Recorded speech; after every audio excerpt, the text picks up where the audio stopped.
On the go? Download the free andrewhogue.com iPhone and Android app so we'll never be apart.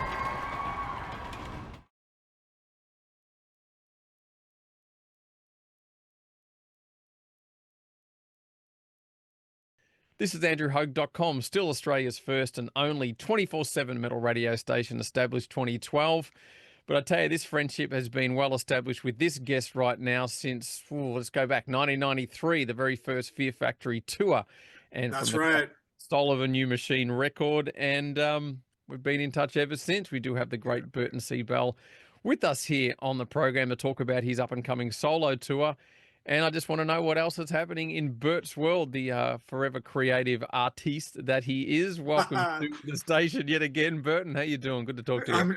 You too, Andrew, and it's good to talk to the world-renowned Andrew Hogue, and good to see your lovely face again. Thank you, my friend. You doesn't look like you age at all. So it's you look the same as you did in 1993, but I don't. You have a skull cap on, so I don't see your long hair. Oh, there. I still got it. I'm not quite Skullet Devontown yet. Not yet. Nor am I. But yeah, everything's fantastic. Really, me and the band are really looking forward to coming down to Australia and making some waves. We're super excited. Yeah, we're certainly excited because, again, you've got such a great back catalogue of music, and we're not just referring to the Fear Factory stuff. There's City of Fire, Ascension of the Watchers, and of course, GZR. Yeah, of course. I was going to talk about that later on as well. And the last couple of, I guess last year, you've sort of been drip feeding a couple of singles here and there for the soul. Is that pretty much going to be off the actual solo record that's coming out under the moniker of Burton C. Bell? These, Techno Droid or Tech Droid, I think it was called. Yeah, tell us a bit about the sort of solo anti-droid. Yeah, Anti-droid, right. Right now, there's no solo record. There's no record planned. We're just writing songs and releasing singles. When it comes to a point where we have enough songs to release like a full length, maybe an EP. We'll see. We'll choose which one. But if I can get some support and some funding to make that happen, I will definitely release a full length. But at this point, we're just writing songs and releasing them like hip hop artists. It's the hip hop template where they would just drop singles just here and along the way, and then they would eventually release the record. I realized a while ago that when bands, mostly rock bands and other than hip hop artists, when they release records, they release a single before the record is dropped, and when the record dropped, there might be another song, but the whole record gets lost by the wayside, just like gone in the ether. So all that work is just like lost. And I'm thinking, it's like, well, why don't I just have people pay attention to one song at a time?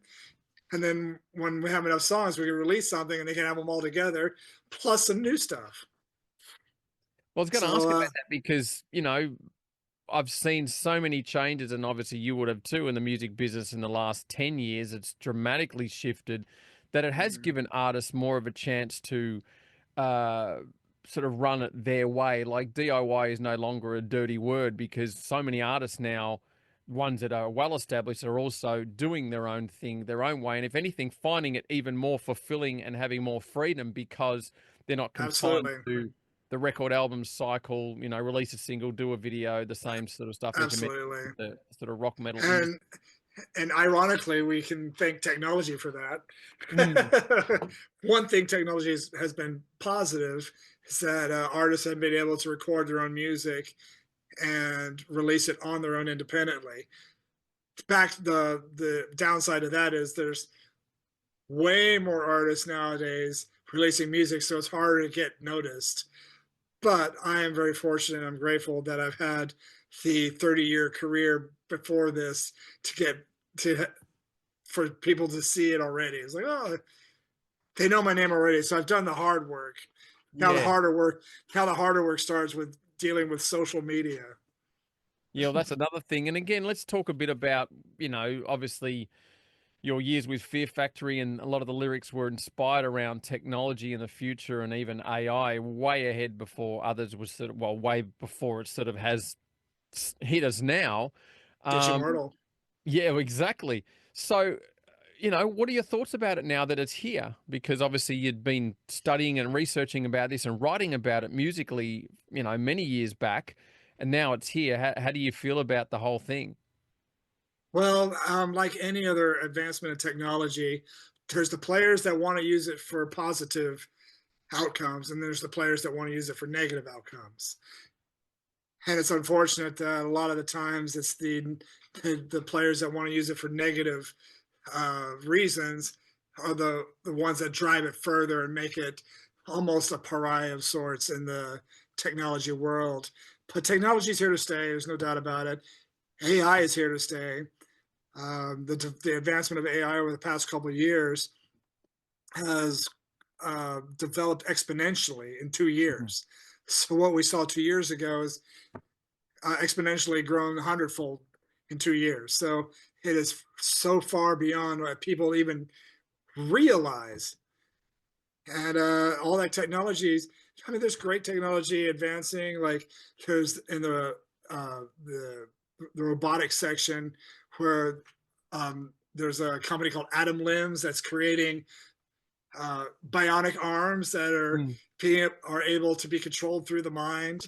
So neuroscience, AI, it's all coming together. So if humanity was if humanity was all well and good, they could use AI to benefit humanity in the best possible way. And unfortunately, to just make a porn out of it. Exactly. So, what are some of the benefits that you would like to use AI for music wise? Because people talk about, there's bands making AI music and it sucks because it's not real. Like, what are some of the AI tools that you're wanting to, potentially incorporate into your own music? Is it something you? Well, I I think the idea of AI being written by prompts, basically people giving commands through words and prompts. Um, to me, I'm not really sold on that. But if they could create a software, an, an AI program, I'll just say program for the lack of a better word, that technically basically acts as your engineer, your virtual engineer in Pro Tools or Logic. You just tell it what you want to do and it sets it up already. That's what I would like to see, where I don't have to fucking learn every fucking command and stroke dot whatever this is for Yeah. Pro Tools or Logic. Say, set up a new track, record Hang this, on. put some compression on that, less compression. If they create that, then that would be the most helpful thing, I think, because people would still be able to work on the music without being creative, without having to worry about the technical engineering side of it. I know we talk about technology over the years that, we, the masters, created it. Now we're enslaved to it. Look what happens with our phones. We're just all addicted. Whether we are aware of it or not. Yes, we And are. like I said, we're completely enslaved by it. And some of it is for a positive to learn new business, and some of it because we're, need to escape daily pressures and things like that. So, obviously there's areas that can be used, as you mentioned, that will make life easier. But do you think over time it's going to make people even more lazier? You've even talked about humans becoming obsolete. You've covered so Well, much of that over the years, and it seems to be like they're saying it's been happening for years with driverless cars and all this sort of stuff, and people at checkouts you just use machines. I mean, how far will it go? Do you think? well, I mean, it's already gone pretty far, further than people even would like to admit. Human obsolescence in the workforce is slowly becoming a reality. Companies are laying off people left and right and just replacing them with robotics, machines. Something they don't have to pay, just put it there, and the assembly line becomes an actual machine. Yeah. So that is becoming more and more realistic day by day. Um, the the when people think of like a Skynet Terminator kind of machine takeover of violence and just destruction, that's they didn't need to do that at all. Humanity let it happen through its Yep. own apathy. Humanity let it happen. Here, take care of me. I will give you all of my information. Here, this is, just do it. And so through basically apathy and just willingness to let these things take control, that's how it's going to happen. Before we know it, I mean, is it laziness? I think it's just a that is just a benchmark of today's society. Really, it's just like, because technology has become so part of our daily lives, there's so many things that we don't have to do to basically, maybe you and I used to had to do like 40 years ago. Yep. People never heard of having to do stuff like we had to do, like go to a library and use the actual, go through the Dewey Decimal System of cards and find find the books you're looking for and go find it. It's like no one does that anymore. It's like, what's that? I mean, So yeah. Continue. That's it. I mean, it is astounding, as you said, with the AI, how quick and how fast it's moved in the last 2 years, and I reckon it's only just the beginning of it. Uh, do you have a vision of what the world would be like in the next 5 to 10 years as this progressively, enhances our lives in some respects? I mean, you think there'll be a pushback? There'll be this is where it's at. Like it's hard to really put a finger on, but what's your sort of vision of that? I think there will be so much. There's so many people out of work, and uh, enabling that there'll be so many people out of work where the economy is failing miserably, and it's going to be a horrible uprising. It's going to be an uprising not necessarily against the machines, but against the people who made that happen. You're talking about more sort of the tech world, the Silicon Valley folks. Yeah, Silicon Valley. Yeah, exactly. So the idea of being tech is might even become sort of taboo. Yeah, I mean it's hard to visualize considering just how much, as we talk about, it rules our lives. Look where we're speaking now. We're speaking through a program on Zoom that someone created so that way we can see each other visually. I mean, it's incredible what we have, but at the same time, like I said, we can get to the point where it literally is leading us around by the neck and we're just like, cool, whatever, you But know. there's even technology has an Achilles heel, Yep. and one big power outage and or blow up some power station, everyone's out, no electricity, everyone's phones is taken out. You could take out one satellite or two satellites of an entire company, and everyone's communications down. Some here's a here's a scenario I've thought of, is that someone could go crazy at the Tesla factory and lock everyone in their car and drive them around without their ability of even to take control of it. It's like they'll be locked in or locked out of their vehicles, and all those vehicles will be taken over. Speaking So of, I saw a it takes, driver. yeah. I saw a driverless car video the other day, and a guy was stuck in it, and it was just driving around in loops. And he called the help desk and asked the lady, "Can you kind of stop this?" And she said, "I don't really have control over this at this point. I'm really sorry. We're trying to figure it out." And he's sitting in this car that he can't get out of, that's driving him around in circles, Oh my god, I gotta and find this. controlled by an app. And she was like, yeah, look, he's like, well, can't you just take over and control it from where you're at? She's like, I'm sorry, but I don't have control over the car. I was just like, oh my God. I mean, they're great in theory, but I think a lot of this stuff isn't foolproof. And as you said about, you know, I don't think humans have prepared themselves for, if there is ever a shortage or an outage, that, what's going to happen. Like, Yeah, I think I will never step in a driverless car. Never. It's like, nope, I guess someone has to be controlling this vehicle. Someone has to have hands on the steering wheel to direct this vehicle. I mean, I So know people talk about those have been invented because of constant human error, and that's the thing. People don't realize that machines have errors as well, but they've seen to be proven that they're a little bit more uh, what's the word? They're a bit more reliable. consistent, reliable than humans can be, which is why they keep seem to be dominating now because. Well, the issue behind that is Mm, the issue behind that concept is that every vehicle needs to be driverless.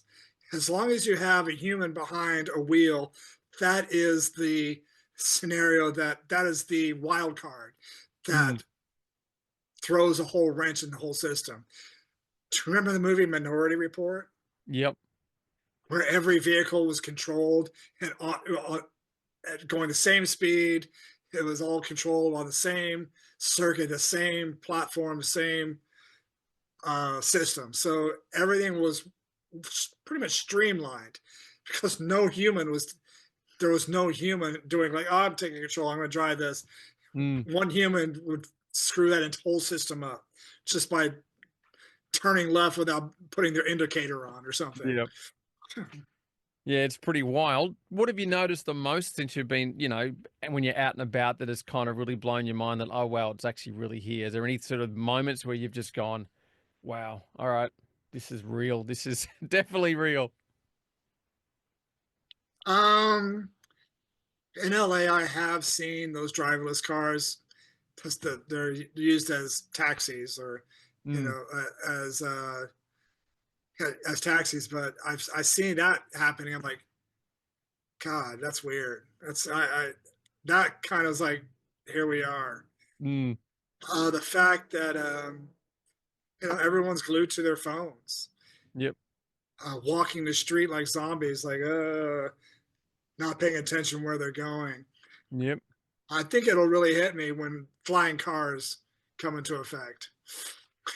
Yeah, I've been doing some research on that as well, and that's like, oh man, that's the thing with humans. We are so intrigued that we will just continue to push it until it's there, and then all of a sudden now we're enslaved to it. It's the same with technology of phone.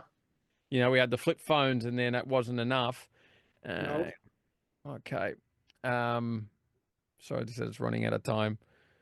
Yeah, we had the flip phones, and now the iPhones. It's like, well, what's next? So anyway, let's What's continue. next? Yeah.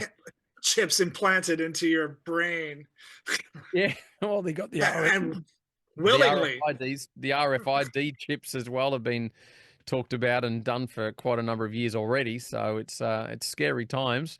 Well, But let's people will be standing in line to get those. If it's like, oh, I can get all my information just like that, sign me up. yeah, it's all just down to now the convenience for most humans because, like I said, there's laziness that it's taken over. It's crazy times. But let's I would get a agree little with more that. more optimistic about your music because that's one thing I've noticed about you as an artist over the years. Going through the music business, the highs, the lows, the changes, all that stuff, you've always remained very upbeat, very positive, and very optimistic about continuing to create art. So I'm curious to know what has kept that part of your spirit burning. Uh, I believe because I'm an artist at heart. I've been an artist my entire life, and I have the not just an urge, but the need to create. I have the need to write music, to write words, to create art.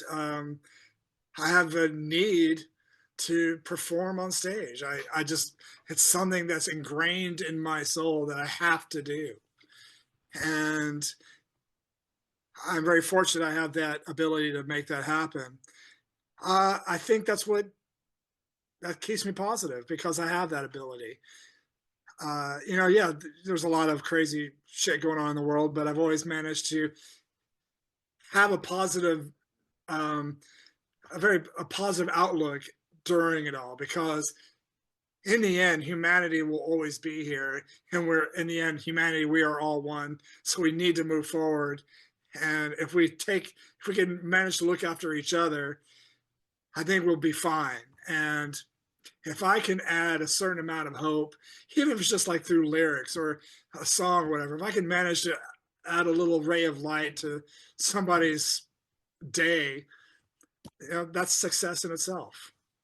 Absolutely. And like you said the right thing about, that we are all one, and we hope that that will continue to remain in the sense that we really all have just each other, irrespective of what's happening out there in the world and the tech world and all that sort of stuff. Absolutely. Some days it's hard, the optimism can be dire when you see all the crap you see online and people fighting Yes. over toilet paper when there's a shortage, and you're just like, this is insane. Like, But why did it get this bad, or when did it get this bad?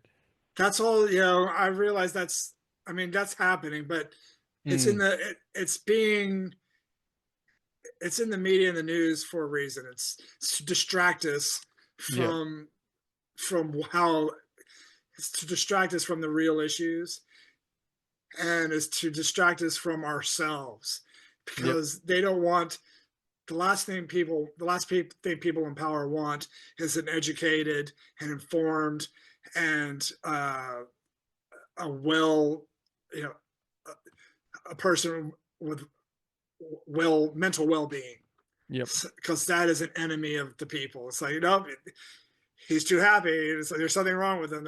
He has the right idea. It's like, well, the right idea is there. You just got to understand it. Yeah, exactly. Keep them dumbed down and thinking less. Absolutely. Don't think. Exactly. Let's check out those tour dates coming up, of course, for the return. I think you've been to Australia at least 20 times now, so I know you're looking forward to coming back. I, Or I maybe am. more. I am. Look, the last time I was in Australia was in 2021, Mhm. and I was there for a few months. I was in Sydney with my wife. She was there working, and the United States was in the middle of the pandemic, Yep. and it was Australia at that point. It was like February of 2021, and Australia was just coming out of lockdown for a while. So I was in Australia for that time period between the opening up, and then there was like that outbreak again. So it was like Yep. between February and June, and that was a great time. But I couldn't travel outside of New South Wales. No, no. Melbourne had the longest lockdown in the world. Ridiculous. But Yeah, we couldn't even go down to Victoria. We couldn't even travel to, we couldn't even travel to Brisbane. It was like, it sucked. I mean, it didn't suck. I mean, we were still able to go around, but we wanted to go to Melbourne so bad. I know. Amazing, crazy times. I just think that, yeah, that whole time, that could be for a whole other discussion. But let's check out those tour dates. Of course, you're doing the first show on Wednesday, the 11th of June at the Triffid in Brisbane, the 12th at the King Street Band Room in Newcastle, the 13th in Sydney at the Factory Theatre, and wrapping up in Melbourne on Saturday, the 14th of June at the Corner Hotel. I am Now, so looking forward to it. Just looking forward likewise. to it. It's going to be, just consecutive days back to back. We're going to be on fire. I can't wait. And again, how many of those newest sort of singles? I mean, we're talking the entire sort of not discography, but your back catalogue in certain eras. Like there'll be Fear Factory stuff, Ascension of the Watchers. Will there be some City of Fire? And Uh, GZR. and of course, GZ. I was going to ask if there's ever going to be a follow up of that project because I really really Uh, loved that Plastic Planet record. that was that was a great record. I would love that. I mean, if Geezer was into it, I'd be into it. I loved working with Pedro House. I loved working with Dean Casanova. Man's a riot. Yeah, It was such a beautiful combination of people. But I'll be picking and choosing from all those projects for this tour, uh, playing definitely over an hour. So it's just trying to pick the right songs.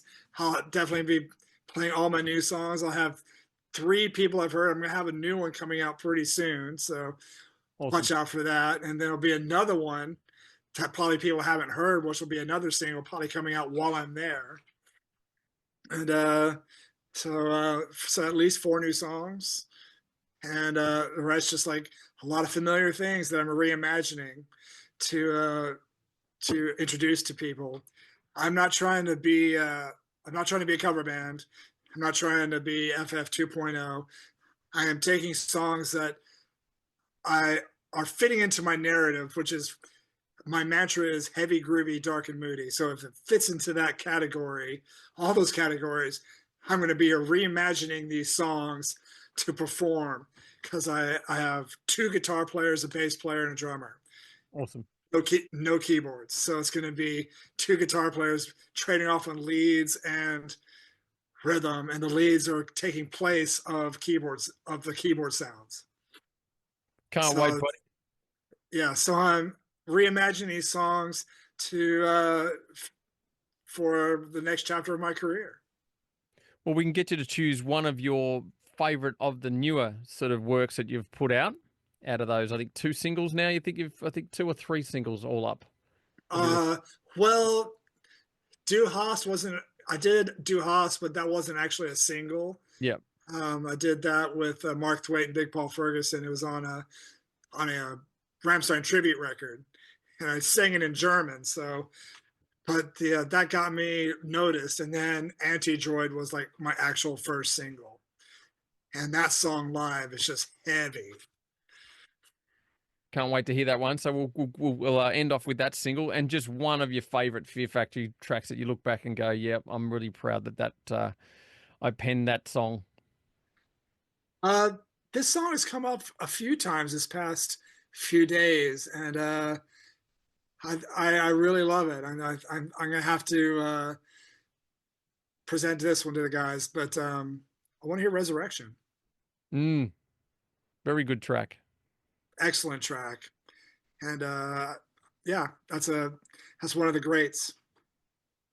Do you ever see yourself as a person that pioneered the clean singing within the metal realm? Because it's so commonplace today. But again, going back to 1992, Fear Factory's first demo on Never 91, no one was doing that. Do you sort of just go, wow, that was really something was completely unique? Because it certainly was when Soul of a New Machine hit. I guess I think about it from time to time. I guess I did finally get. I guess I got recognized for it by being inducted into the Metal Hall of Fame. So tell us a bit about the Rock and Roll Hall of Fame, as we were talking a bit about, the influence that you've had on the heavy metal community that you hadn't really taken note of. But what was that like in Uh, experience? it was it was uh, it was sublime. It really was sublime. I had no idea. Of course, I that morning when I woke up and found my email saying, "Hey, you're you're being inducted into the Metal Hall of Fame." Oh yeah, you've been voted and all this wonderful things. I'm like, what? Oh my God, is this for real? And so I sent the email to my management, and they followed up on it. It's like, yep, this is real. So I just had a wonderful supporter, and I have a wonderful supporter in that establishment to have put my name in, and then we were all voted in, and I was in. So it was. I attended the ceremony, and it was wonderful. It really was. It was one of those.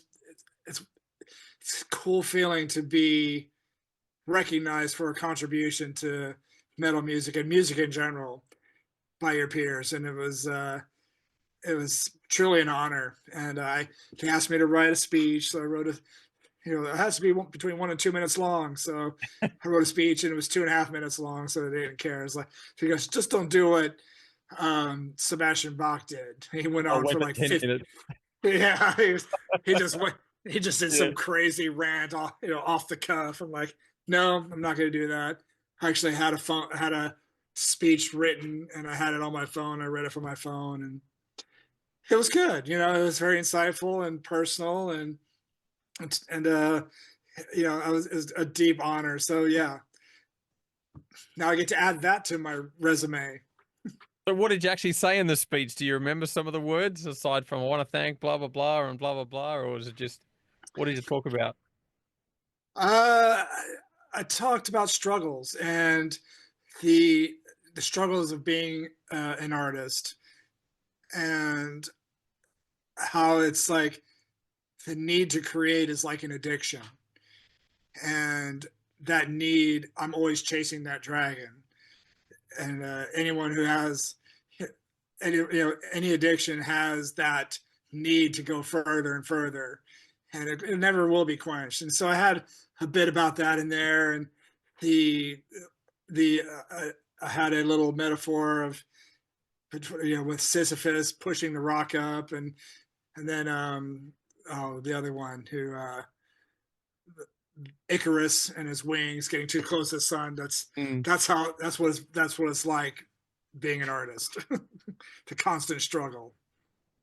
I know we had that chat ages ago when I asked you, what's your thoughts on, what was it? I think it was old Metallica versus kind of current day Metallica, and you obviously went with the earlier eras because they were hungry, and you said hunger goes a long way when you're a starving artist. But over time, when certain people get certain successes, they say that the hunger can actually dissipate and they get comfortable, as we were talking earlier on about being It's uncomfortable true. is the reason to remain challenged. So do you find that keeps you in a bit of a vicious cycle of that addictive pursuit to create, that you're never satisfied with what you're doing? I wouldn't say it's satisfied. It's just the urge to challenge myself to go further, to do something different, get to step out of your comfort zone, and to challenge yourself to make that happen. Because you know, I think I've said this before, but no one gets noticed by being safe, and no one gets noticed by following the rules. You have to break some boundaries. You have to break some rules. You have to do things differently. And if I continued to do the same thing in my career, I don't think I would have really moved forward as an artist or a human being in general. It'd be like, it's like that. What's the definition of insanity? Hitting your head on a brick wall and expecting different results every time. It's just, Yeah. no, I did not want to do that. That's not how I want to live. Did you feel that was sort of happening in various years with you and Fear Factory, that things were just becoming kind of just monotone and just not flatline, but just coasting along, and you thought, oh man, there's more growth to be had? Because like you said, there's always that struggle within the artist to keep creating and keep creating better. Did you feel that over that your period with Fear Factory at various times? Yeah, various times, not just in the band, but in life, in my life in general. I felt that I wanted to experiment more than anybody else did, and I just wanted to you know, move out of the box that we created for ourselves. And do you feel now that you've obviously created more freedom because now it's pretty much Burton C. Bell only, in the sense of you're the one controlling the ship, obviously Absolutely. band members as well. So is that giving, obviously it sounds like it's given you a great sense of freedom, but also do you feel that uncomfortability of, wow, what's next? Where's this going to go? This is different. This is hard. I mean, you were embracing that Yes. sounds of it. Of course. It's like I said, it's challenging, and it is hard, and but we don't do things because they're easy. We do things because they are hard, and that creates the challenge. And I do feel that freedom, and that in that freedom is a sense of I have a sense that I can really do whatever. I can go in any direction I feel, whatever. I can write any type of song I would like to write, and I can go in any direction I want to go, as long as I stay true to myself in creating music that I would love to hear. I think other people would love to hear it as well.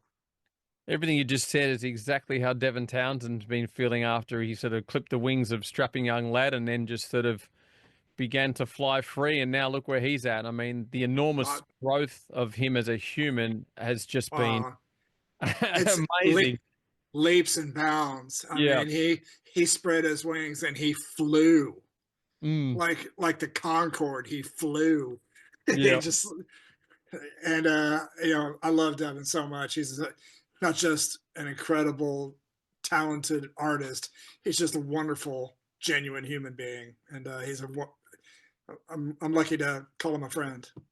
Do you find many artists are actually really afraid of what we just discussed? Because some sort of get in their bubble and then this is safe, we're going to stay here. And it's not just releasing the same album and whatever, but just not challenging themselves. You know, I've noticed that with a lot of established artists. It's like, okay, we've got our niche, we're in our groove, and this is it. And it's like, Uh, cool. And everyone's like, oh, that's kind of what we expect. But you do find that can be a bit of a trap. I would say afraid. I mean, there is a complacency Yep. in it, but some people might have a fear of deviating from the complacency because there is normalcy in that. There is certainty and there's surety. And if breaking outside of that is an unknown that maybe they don't want to experience, and it might be too frightening for them. So I'm not going to say that I've met people who are afraid, but I have seen complacency. Yeah, well, you touched a nail on the head about the fact that one of the most important, human needs is certainty, and then you take that away, and again, you got the unknown, and that is what most people fear more than complacency. Even though they hate complacency, it's like, well, at least I know where I'm sitting because I'm in complacency, and this sucks, but this is what it is. You go to the left or the right or whatever, and there's the unknown. That's terrifying for a lot of people, and the unknown Fear, represents fear uncharted of the change, fear, everything. exactly fear of the unknown will hold you back if you do not try and overcome it. You know, going back to the idea of complacency, uh, having millions of dollars can make someone really comfortable and complacent. It's like, well, I like where I am, and Mm.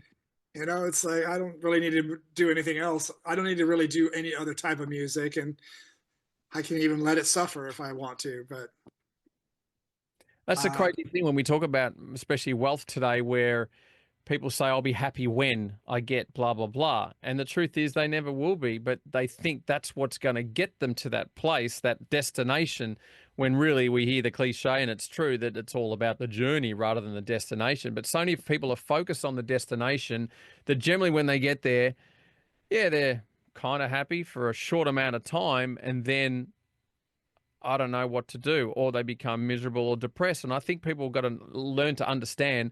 I know Eckhart Tolle, a spiritual teacher we talked about, said that life is not here to make us happy, it's here to challenge us. But so many people are afraid yes, of challenge, so they will keep chasing the happiness trap of when I get there, I'll be happy. When I get that car, I'll be happy. And all of a sudden, they're distracted by something else. 5 minutes ago, they were on top of the world with their new car, and now they're miserable about something. So it just proves that none of that stuff is long lasting.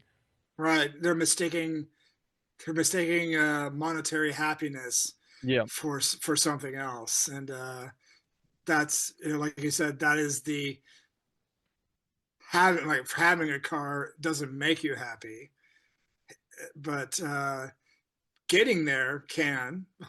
Hmm. I'm not really sure. Yeah, pretty much that. Here's a quote actually from you. This goes back maybe 97. I remember reading an interview with you. I'm trying to remember. It might have been around Digimortal.